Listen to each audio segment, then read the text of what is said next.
साधन करने की जरूरत नहीं है, क्योंकि ऑलरेडी जो वस्तु जो तत्व हमारे हृदय में पहले से ही संस्थापित है, फिर उन तत्वों को जानने के लिए, उसके रहस्य को समझने के लिए कोई विशेष कष्ट करना नहीं पड़ता। इसलिए रूप गोस्वामी जी बताते हैं, अत्याहार प्रयासश्च प्रजल्पो नियमाग्रह जन संगश्च लोल्यंच षड्वीर भक्ति विनश्यति। अत्याहार के विषय में हम लोगों ने विशद रूप से श्रवण किया कि अत्याहार किसको किसको कहते हैं। उसी प्रकार प्रयास के बारे में भी श्री रूप गोस्वामी जी बता रहे हैं कि प्रयास का परित्याग किए बगैर भक्ति का आविर्भाव नहीं होता।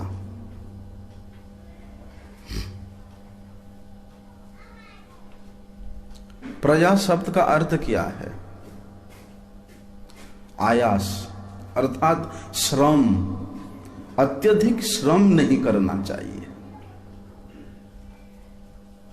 लेकिन बताते हैं, भगवान के प्रति अगर शुद्ध भक्ति प्राप्त करने का इच्छा है, भगवान के चरणों में शुद्ध रति प्राप्त करने का इच्छा है, तो शुद्ध भक्ति के सिवा दूसरा कोई परमार्थ साधन नहीं है। परमार्थ नाम से दूसरा कोई साधन है ही। अरे गिरा बता,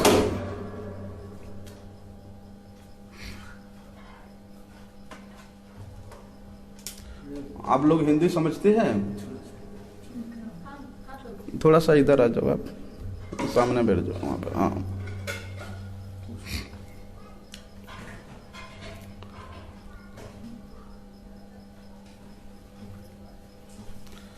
इसलिए अपने परमार्थ को साधन करना, परमार्थ को प्राप्त करना, परमार्थ को सिद्ध करना, तो उसके लिए सिर्फ एक ही उपाय है, वो है शुद्ध भक्ति।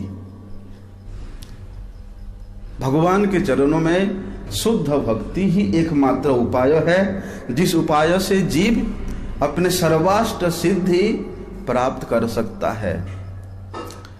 और सर्वाष्ट सिद्धि विशेष रूप से किसको कहते हैं, उसको हम लोगों को समझना चाहिए। कर्म योगी, कर्मी कहता है स्वर्ग प्राप्त करना ही मेरा सर्वार्थ सिद्धि है।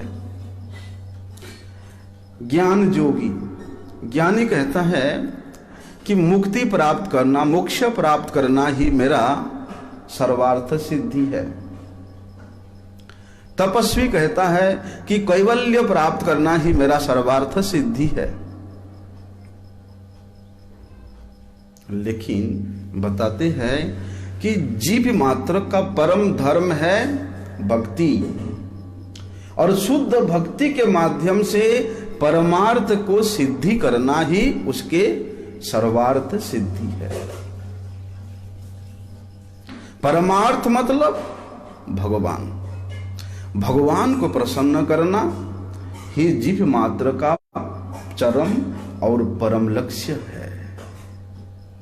इसलिए बताते हैं कि भगवान के चरणों में शरणागति के बगैर, भगवान के चरणों में अनुगत्य के बगैर वो शुद्ध भक्ति प्राप्त करना असंभव है। अर्थात भक्ति के साम्राज्य में अगर प्रवेश करना चाहते हो, सबसे पहला स्टेज है शरणागति, अनुगत्य। इसलिए बताते हैं ना, गुरु वैष्णव भगवान, उसको बंद कर दो दरवाजा, तिनैर स्मरण होय विघ्न विनाशन, अचिराते होय सर्व वांछित पूरन। तो वांछित वस्तु क्या है?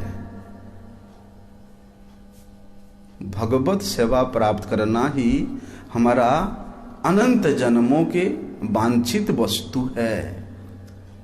और वो भगवत सेवा प्राप्त करने का सबसे पहला सोपान है शरणागति, अनुगत्य।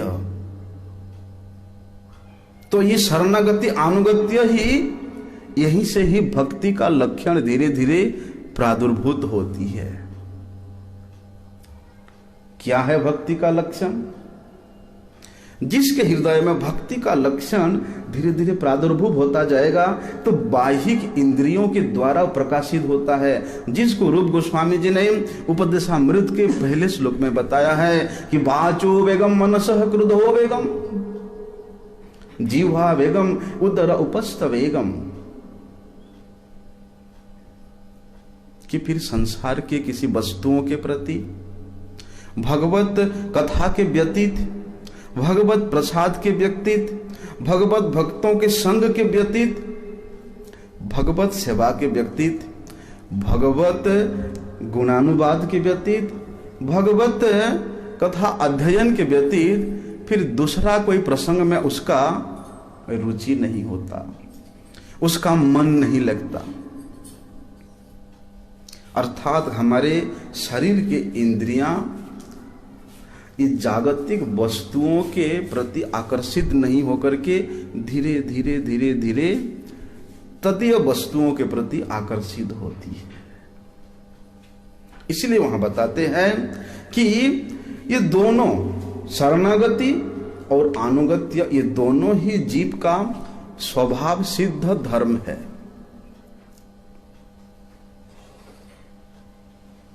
उसके लिए प्रयास करना नहीं पड़ता। स्त्री का स्वभाव होता है कि वे अपने पति के अनुगत्य में अपना जीवन यापन करे।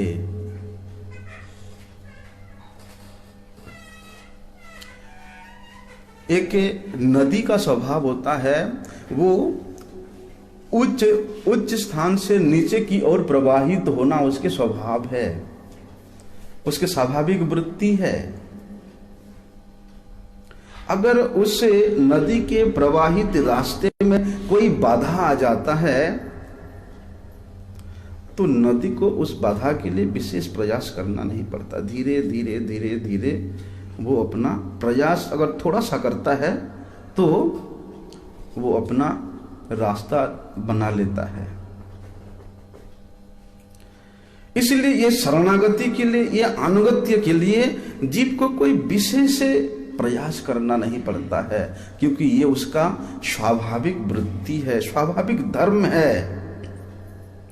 तो जो सहज धर्म है, सरल धर्म है, उसके लिए प्रयास करना नहीं पड़ता है। जीव श्री कृष्ण का नित्य दास है, नित्य सेवक है। नित्य किंकर होने के नाते उसको उस संबंध में अपने आप को मजबूत करने के लिए विशेष प्रयास करना नहीं पड़ता है। जैसे मिट्टी का घड़ा, कुम्हार उस घड़े को बनाता है,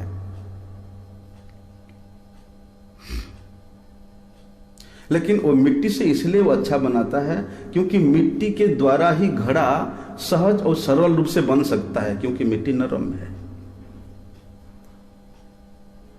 मिट्टी का स्वभाव नरम है। उसी प्रकार जीव कृष्णदास है, जिसके कारण अपने प्रभु के साथ अगर वो किसी कारण से उनके संबंध को भूल गया है, उस संबंध में स्थित होने के लिए फिर उसको अधिक प्रयास करना नहीं पड़ता है। कोई पुत्र अपनी माता पिता से किसी कारण से दूर हो गया है, विच्युत हो गया है, लेकिन जब समय आता है, अगर वो चाहता है कि मुझे मेरे माता पिता के नित्य संबंध में मुझे रहना है, और वही पुत्र अगर अपराधी भी हो, पापी भी हो, अगर वो माता पिता के शरण में आता है तो माता पिता उसको अपना लेते हैं। अगर किसी का संबंध ही नहीं है उस माता पिता के साथ, दूसरे किसी कुल का है, दूसरे किसी वंश का है, ये जागतिक उदाहरण के माध्यम से बता रहा हूं, अगर वे अपने उसके अन्य किसी माता पिता के आकर के बोले कि मुझे अपना लो, वहां अपनाने में टाइम लगेगा, मन हृदय इतना खुला नहीं होगा। लेकिन अपने पुत्र अगर बिछुड़ भी गया है, अगर कभी वो मिलता है तो उसको अपनाने में कोई ज्यादा देर नहीं लगता है, क्योंकि वहां सब जन्मगत संबंध है। वो माता पिता के औरत से उस पुत्र का जन्म हुआ है। इसलिए सहज प्रयास में, सहज धर्म में प्रयास करने की कोई आवश्यकता नहीं होती। लेकिन फिर भी बद्ध दशा में जब जीव रहता है तो इस संसार के जड़ीय वस्तुओं के आवरण में उसका चित्त वृत्ति थोड़ा जंग लग गया होता है। जंग लगा हुआ लोहे को अगर हम घिसते हैं तो जंग जब हट जाता है तो लोहे अपने वास्तविक स्वरूप में आ जाता है। उसी प्रकार बद्ध दशा में जीव क्या करता है, भक्ति के साधन में थोड़ा थोड़ा प्रयास करना पड़ता है उसको, अर्थात उसके ऊपर में जो जंग लगा हुआ है, किस प्रकार के जंग, काम, क्रोध, लोभ, मद, मोह, मात्सर्य, अर्थात अन्याभिलाष के रूपी जो जंग लगा हुआ है उसको थोड़ा सा हटाने से ही, अर्थात इतना प्रयास करना पड़ेगा। लेकिन हमारे गुरुजी बताते एक बात, हमारे महाराज जी उसको बड़े सुंदर रूप से बताते हैं कि जिस प्रकार से लोहा को उसको किसी ना किसी स्वरूप में लाने के लिए लोहार क्या करता है, उसको पहले गर्म करता है, आग में एकदम लाल कर देता है। जब वे लोहा नरम हो जाता है तब उसको हथौड़ी में ठोक ठोक के उसका एक आकार देता है।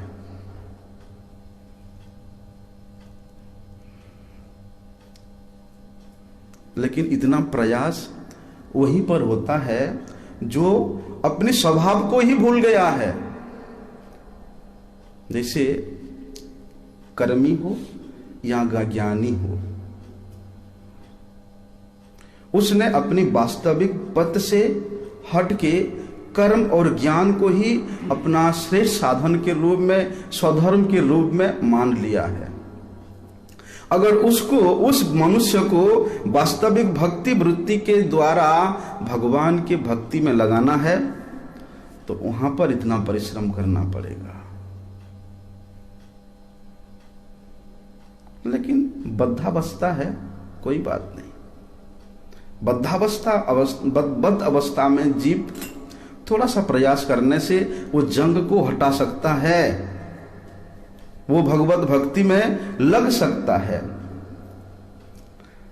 तो वो जो थोड़ी सी प्रयास करता है भक्ति में लगने के लिए, अर्थात अपने स्वधर्म को, स्व प्रवृत्ति को जगाने के लिए जो थोड़ा सा प्रयास करता है, तो उस प्रयास को भक्ति के प्रतिकूल नहीं बोला गया है।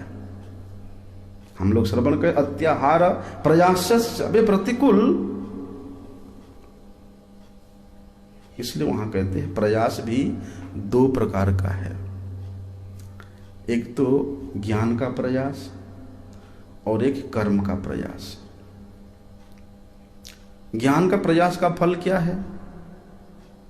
केवल अद्वैतवाद का बोध होना या सायुज्य मुक्ति प्राप्त करना, जिसको कि ब्रह्म निर्वाण स्थिति कहते हैं। ज्ञान के प्रयास से यही फल मिलेगा कि वे सायुज्य मुक्ति को, ब्रह्म निर्वाण को प्राप्त कर सकता है। लेकिन ये ज्ञान का प्रयास, ये भक्ति का हमेशा विरोधी है। क्यों? परमार्थ का बाधक के रूप में ज्ञान के प्रयास को क्यों बोला गया है? और इसका वेदों में, पुराणों में बहुत सारे उदाहरण देखने को मिलता है। मुंडन उपनिषद इस बात को पुष्टि करते हुए बता रहा है कि नायम आत्मा प्रवचनेन लभ्यो न मेधया न बहु न श्रुतेन यमै वैश्य वृणुते तेन लभ्यस्तस्यैव विवृणुते त्वनुम स्वाम।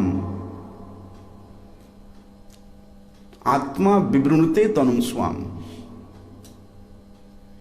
यहां आत्मा शब्द आत्म तत्व को और परमात्मा तत्व को दोनों का ही बोधिका के रूप में बोध कर रहा है। अर्थात बोलते वे आत्मा अर्थात वे परमात्मा तत्व, वे आत्म तत्व ना तो अधिक वेद वेदांत शास्त्र के अध्ययन से प्राप्त कर सकते हो, ना ही प्रवचनेन लभ्यो, अधिक प्रवचन से प्राप्त कर सकते हो। बोलते हैं न ग्रंथों की अर्थ के धारण करने से प्राप्त कर सकते हो और ना ही अधिक शास्त्रों का श्रवण करने से उस परमात्मा तत्व को प्राप्त कर सकते हो। फिर कैसे? यमे वैश्य वृणुते तेन, बोलते जो परम विद्वान व्यक्ति उस परमात्मा को प्राप्त करने का इच्छा रखता है, बोलते वो तो उस परमात्मा के इच्छा के अनुसार, उस परमात्मा के कृपा के अनुसार ही प्राप्ति हो सकती है।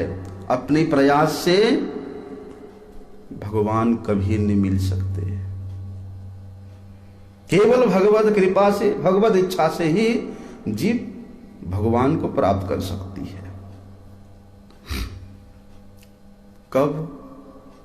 जब वे उस परमात्मा को अपने प्रभु के रूप में, अपने पालक के रूप में, अपने स्वामी के रूप में वर्ण करता है, तब उसके निकट भगवान अपने स्वरूप को प्रकट करते हैं। सती साध्वी स्त्री विवाह होने के बाद अपने पति के चरणों में संपूर्ण शरणागत होती है। तब जाके वे केवल अपने पति के सामने ही अपने स्वरूप को प्रकट करता है, शरीर के रूप को प्रकट करता है, दूसरे किसी के सामने नहीं, क्योंकि वहां शरणागति है, वहां निवेदन है।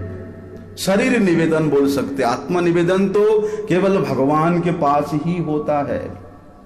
इसलिए जब जब भक्त भगवान के चरण में आत्मनिवेदन कर देता है, आत्मनिवेदन मतलब अर्थात वे भगवान को अपने पालक के रूप में वर्ण करता है, तब भगवान कृपा करके उस जीव के सामने अपने स्वरूप को प्रकट करते हैं।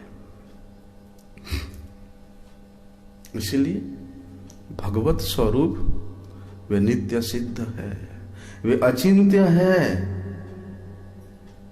इसलिए उस स्वरूप को बोध करने के लिए, उस स्वरूप को अनुभव करने के लिए दूसरा कोई साधन के द्वारा संभव नहीं है। केवल आत्मनिवेदन त्वा पदे करी हैनु परम सुखी, दुख दूरे गेलो चिंता न रहिलो चौथी के आनंद देखी। जितना भी परम शांति है, आनंद का सागर है, वो तो भगवान के चरणों में है। जब साधक भगवान के चरणों में अपन आत्मनिवेदन कर देता है, तब जाके वे उस नित्य सिद्ध स्वरूप भगवान के चरणों की सेवा को प्राप्त करता है। इसलिए भक्ति ही एकमात्र भगवत प्राप्ति का उपाय है। ना कर्म के द्वारा, ना ज्ञान के द्वारा, ना योग के द्वारा। ऐसे भी बोलते हैं अष्टांग योग अगर भगवत संबंध विहीन होकर अष्टांग योग भी करे, उससे भी भक्ति प्राप्त नहीं हो सकता। वो अष्टांग योग भी भक्ति के बाधक के रूप में रूप गोस्वामी जी वर्णन करते हैं। इसलिए श्रीमद् भागवत में ब्रह्मा जी ने इस बात को बड़े ही सुंदर रूप से बता रहे हैं।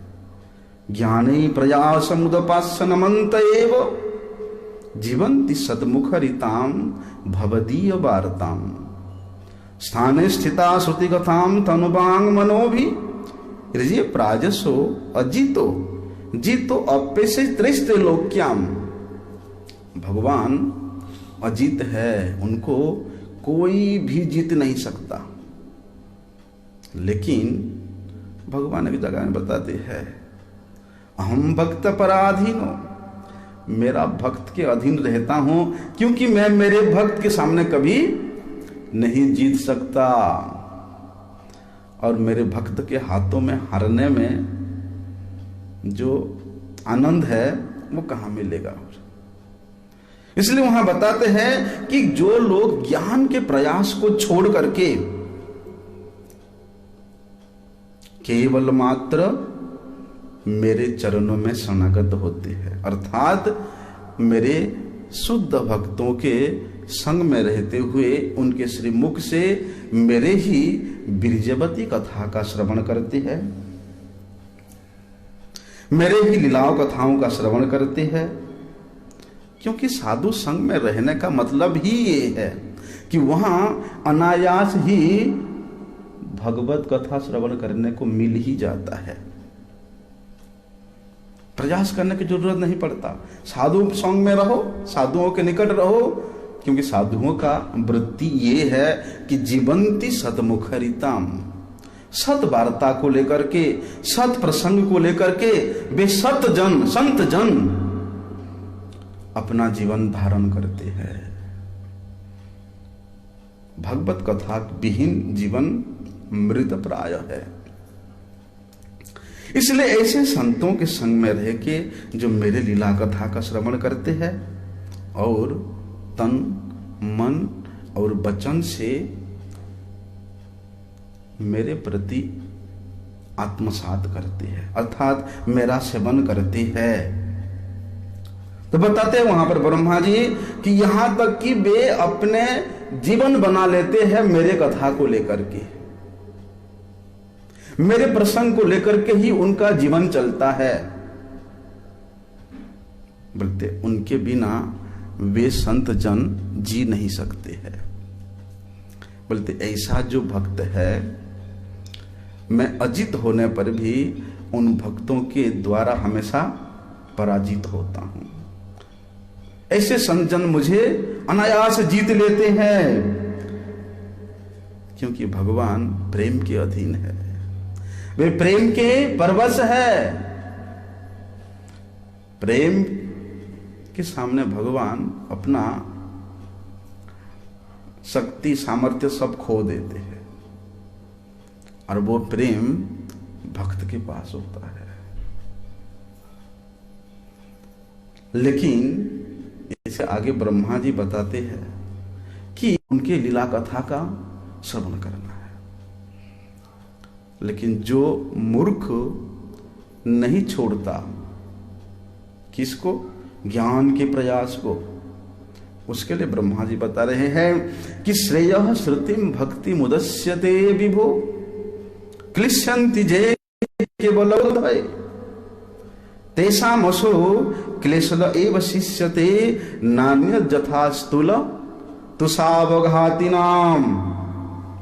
ब्रह्मा जी बता रहे हैं कि हे भगवान, आपके भक्ति तो सब प्रकार के कल्याण के मूल स्रोत है, सब प्रकार के कल्याण के उद्गम स्थल ही आपके भक्ति है। इसलिए आपकी भक्ति को छोड़ करके, अर्थात अपनी मंगल के रास्ता को छोड़ करके जो कष्टप्रद रास्ता में जाना चाहता है, अर्थात ज्ञान प्राप्ति करने के लिए श्रम करता है, श्रम अर्थात प्रयास करता है, तो उसको क्या मिलता है? क्लेश ही क्लेश मिलता है। वे दुख ही दुख उठाते हैं। किस प्रकार से? नान्यत् यथा स्थूल तुषावघातिनाम, जैसे थोती भूसी को कुटने से केवल श्रम ही मिलता है, उससे कभी भी चावल नहीं मिल सकता, क्योंकि उस भूसी में चावल है ही नहीं। तो उसको कितना भी कूटो तो चावल कहां से मिलेगा? लेकिन प्रयास की जहां तक बात है, संबंध ज्ञान के लिए प्रयास करना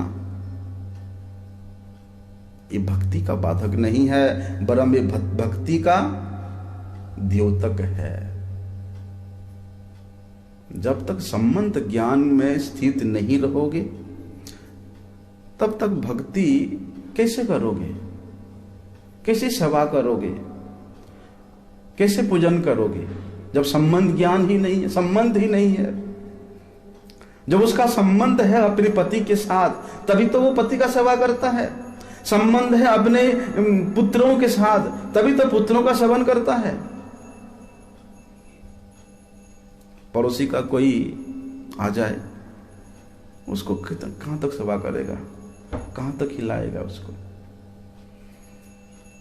लेकिन अपनों में संबंध है इसलिए वे सेवन करता है। लेकिन जहां तक अद्वैत ज्ञान की बात है, संबंध ज्ञान के प्रयास और अद्वैत ज्ञान के प्रयास, इसमें तफात है। ज्ञाने प्रयास मुदपासनमंत एव। इसलिए वहां कहते हैं कि जो केवल अद्वैतवाद ज्ञान है वो सत्यमूलक नहीं है। फिर सत्यमूलक नहीं है तो फिर शंकराचार्य जी ने क्यों प्रचार किया? जिन शंकराचार्य जी को भगवत आदेशावतार बोला जाता है, भगवान के आदेश के अवतार है शंकराचार्य जी। तो वो क्या भगवान के अवतार होने पर भी क्या जब वो अनित्य है, असत्य है, फिर उस धर्म को क्यों प्रवर्तन किया? बताते हैं कि ये अद्वैतवाद रूप जो ज्ञान है ये केवल असुरों को मोहित करने के उद्देश्य से, असुर विधान, असुर मोहन विधान करने के लिए ही मात्र ये अद्वैतवाद ज्ञान को शंकराचार्य जी ने प्रचलन किया। लेकिन एक बात है, विचारणीय विषय ये है कि किस प्रकार के असुर? क्या जो भगवत भजन करना नहीं चाहते वे असुर? क्या जो केवल अपने इंद्रिय तृप्ति में लगे हुए हैं वे असुर? या जो हमेशा दूसरों को कष्ट देते हैं वे असुर? किसको मोहित करना है? भगवान तो सबका कल्याण चाहते हैं, चाहे वो असुर हो, चाहे वो देवता हो, चाहे वो मनुष्य हो, चाहे वो किन्नर हो। भगवान तो समदर्शी है। दो फिर वे अपने अवतार के रूप में प्रकट हुए, आदेश को अवतार के रूप में प्रकट करा के फिर क्यों मोहित किया असुरों को? क्या वे असुरों का मंगल नहीं चाहते? क्या वे नहीं चाहते कि असुर लोग भी भक्तों का संग करके मेरा भजन करे और मेरे नित्य सेवा प्राप्त करे? क्या उत्तर है इसका महाराज? असुर भी मोहन तो नहीं, कुछ और शब्द जो मायावाद प्रचन्नम बुद्धम, बुद्ध मत को जो है उसको, असुर भी मोहन में भी अगर वो मोहित होकर के शंकर मत में चले जाएंगे तो फिर उसके बाद में वैष्णव मत उनकी समझ में आएगा। नास्तिकता को खत्म करने के लिए वो आए थे। जो बुद्ध है वो नास्तिकवाद था, वेद बूद विहीन।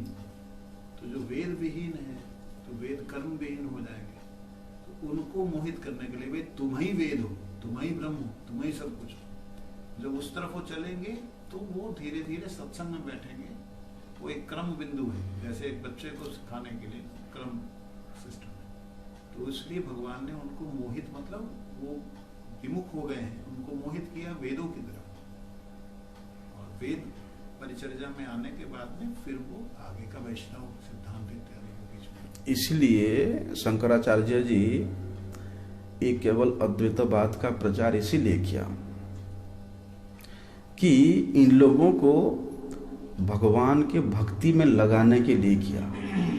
लेकिन असुर उसको बोला जाता है जो अपने स्वामी के आदेश को नहीं मानता है, खुद को स्वामी समझता है, स्वामी का विरोध करता है।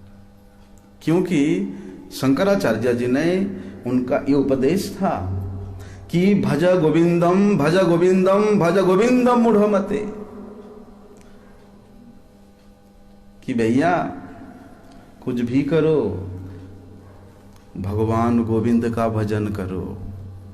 और भगवान गोविंद का भजन करने का तरीका ये है कि भगवान गोविंद के सेवकों का संग करना पड़ेगा, तब जाके भजन करने का मार्ग को समझ सकोगे। लेकिन उन लोगों ने, जो लोग विशेष रूप से उस केवल अद्वैतवाद रूप ज्ञान को ही धारण करके बैठे हुए हैं, वो लोग क्या वास्तव में शंकराचार्य जी के आदेश को पालन कर रहे हैं? अगर वे शंकराचार्य जी के आदेश को पालन करते तो वे भी भगवान गोविंद का भजन करते हैं। इसलिए कृष्णात् किमपि परतत्वम अहम न जाने, उन परम तत्व भगवान श्री कृष्ण को ही उन्होंने स्थापित किया और उन श्री कृष्ण के चरण में शरणागत होकर के उनका सेवन करने के लिए उपदेश दिया। जैसे बताते इसे यीशु ख्रिस्ट, वे तो भगवान के दूत थे, लेकिन उन्होंने क्या उपदेश दिया था कि भैया मैं भगवान नहीं हूं, जितना जीव है सबके हृदय में भगवान स्थित है, इसलिए सब जीवों को सम्मान करो। जीवे सम्मान देने दिवे जानी कृष्ण अधिष्ठान। कहीं ना कहीं उन्होंने इस प्रकार के भक्ति वृत्ति का प्रचलन करने के लिए प्रकट हुए थे, लेकिन उनके अनुयायी लोग क्या उनके बातों को, उनके उपदेश को मानते हैं? नहीं मानते हैं। एक परंपरा ऐसी है जो कभी मांस नहीं खाते, शराब नहीं पीते, ब्रेड खा के, सूखी ब्रेड खा करके जी लेते। अच्छा, लाखों हैं वो ऐसे। अभी तो हम लोग दर्शन करने गए थे उनके कब्र का दर्शन, 1500 साल 1700 साल पुराना शरीर अभी भी लोगों का उसमें दिखाई दर्शन देता है। वो लोग ब्रेड रोटी खाते, निष्ठा है उनमें। लेकिन उनमें भी ऐसा कुछ संप्रदाय है। अब कुछ संप्रदायों के अंतर्गत है जो लोग वास्तव में यीशु ख्रिस्ट के उपदेशों को मानते हैं, वे भी माला करते हैं। ऐसा इसी प्रकार मुसलमानों में भी कई संप्रदाय है, उनमें से कुछ जो है उनके उपदेशों को मानते हैं,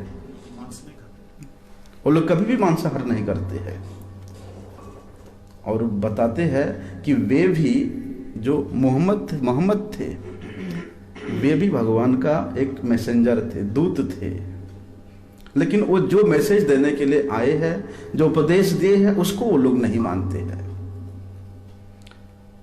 इसलिए इस प्रकार के असुरों को विमोहित करने के लिए भगवान ने अद्वैतवाद रूप ज्ञान का प्रचलन किया।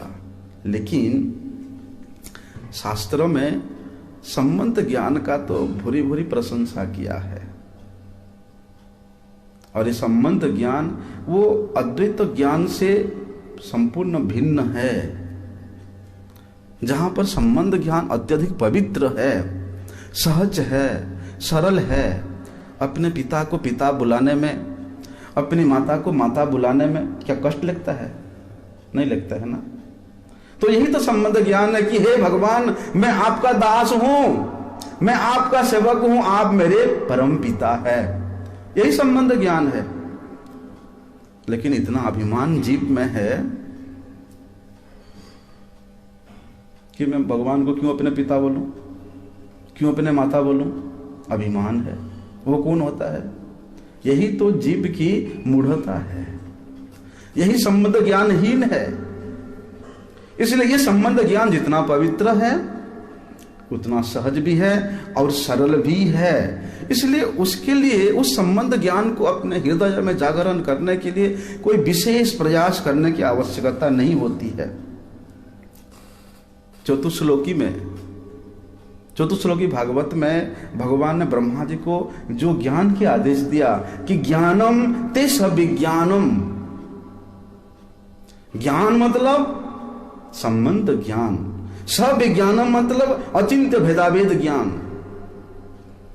इसमें क्या रहस्य है? तदंगंच तद रहस्यम तदंगंच गृहाणम मदितम गदितम मया। कि हे ब्रह्मा जी, इस संबंध ज्ञान में और जीव और परमात्मा में क्या संबंध है, क्या भेदाभेद तत्व है, उस ज्ञान को तुम अच्छी तरह से सुनो, मैं तुमको सुना रहा हूं।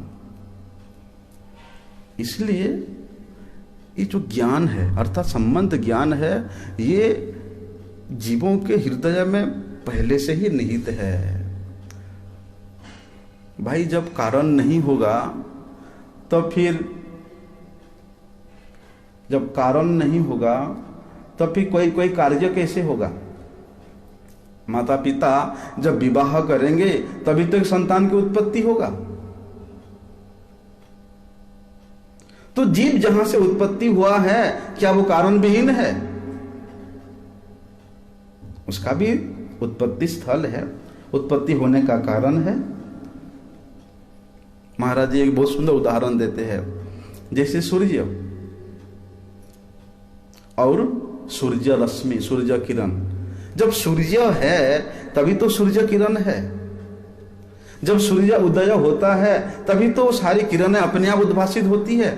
हो क्यों नहीं, वो क्षुद्र परमाणु के रूप में ही क्यों ना हो, लेकिन उस विशाल सूर्य के अंश तो है ही वो किरण। क्या वो किरण सूर्य से कभी अपने आप को अलग अलग समझ सकता है? उसका कहीं स्थिति ही नहीं है सूर्य के बिना। आग है होने पे भी कुछ समय बाद नष्ट हो जाए। जैसे रात की जो इन्वर्टर की लाइट है, सोलर लाइट, सोलर से लिया गया है। ऐसे ही कुछ देव मतलब मनुष्यों ने अपने आप को ब्रह्म या कुछ समझ लिया, शक्ति प्राप्त कर ली। प्राप्त उसी से की है, रावण इत्यादि ने शक्ति प्राप्त की उसी से। वो एक सोलर पैनल लगा के शक्ति प्राप्त कर ली, लेकिन कितनी देर रहेगी, वो नष्ट हो जाएगी। अपने आप को भगवान जितनी देर सजा के रखे नष्ट हो जाएगी। महाराज जी बहुत सुंदर उदाहरण बोल रहे हैं कि जैसे सोलर पैनल होता है, सूर्य की रोशनी अलग नहीं रह सकती, लेकिन उससे अलग अस्तित्व दिखला सकती है। सोलर पैनल से जो रिचार्ज होता है, रिचार्ज होने के बाद उसमें से जो रात को जो भी उसका उजाला दिखाई देता है, उस उजाला में जो किरण होता है, उस उजाला का ही तो नित्य अस्तित्व नहीं है। वो सोलर लाइट का ही नित्य अस्तित्व नहीं है, तो उसके किरणें कैसे नित्य हो सकता है? जितना देर तक वे रहेगा उतना देर तक ही वह अपने अस्तित्व रखेगा। बल्कि इसी प्रकार जो लोग कर्म के अधीन, ज्ञान के अधीन अपने आप को मानते हैं, वे भी सत्य मूलक नहीं होने के कारण, नित्य मूलक नहीं होने के कारण वे हमेशा उसमें स्थित नहीं रहते हैं। कर्म का फल मान लो स्वर्ग है, क्या अभी स्वर्ग में नित्य रह सकता है? नहीं रह सकता। तेतम भुक्त्वा स्वर्ग लोकम विशालम क्षीणे पुण्य मर्त्य लोकम विसंति। जब वो सोलर लाइट का पावर धीरे खत्म हो जाएगा तब उसके किरणें अपने आप बिल खत्म हो जाएगा। सारे तो ईश्वर है ना, इंद्र इत्यादि सभी ईश्वर, हाँ, परमेश्वर नहीं। क्योंकि जितना भी देवता गण है वे सब एक एक ईश्वर है। लोगों को देते हैं रोशनी अलग से लेकिन वे परमेश्वर नहीं हो सकते। परमेश्वर नित्य, ये देवताओं का भी आना जाना रहता है। देवताओं की बात कहां करें, स्वयं ब्रह्मा जी आप ब्रह्म भुवनाद लोका, ब्रह्मलोक के जो ब्रह्मा जी है, ब्रह्मा जी से लेकर नीचे सुतल तो जितना भी प्राणी है सबका आवागमन लगा रहता है अपने कर्म के अनुसार। तो फिर वे देवता लोग कहां से नित्य होकर नित्य फल प्रदान कर सकते हैं? इसलिए वहां बताते हैं कि भगवान के अनुगत्य के बगैर, भगवत शरणागति के बगैर कभी भी जीव अपने स्वरूप को नहीं जान सकता, अपने नित्य स्वरूप में स्थित नहीं हो सकता। इसलिए भगवत दासत्व, भगवान का दासत्व होना, भगवान की दास्यता ही जीव का स्वधर्म है, नित्य धर्म है, उसके स्वरूप धर्म है। इसलिए भक्ति का साधन ये प्रयास के अंतर्गत नहीं है। इसको हम लोग कल विस्तार से श्रवण करेंगे। वाञ्छाकल्पतरुभ्यश्च कृपा सिन्धुभ्यैव च पतितानं पावनेभ्यो वैष्णवेभ्यो नमो नमः। नमन्त क्या है? नमन्त एव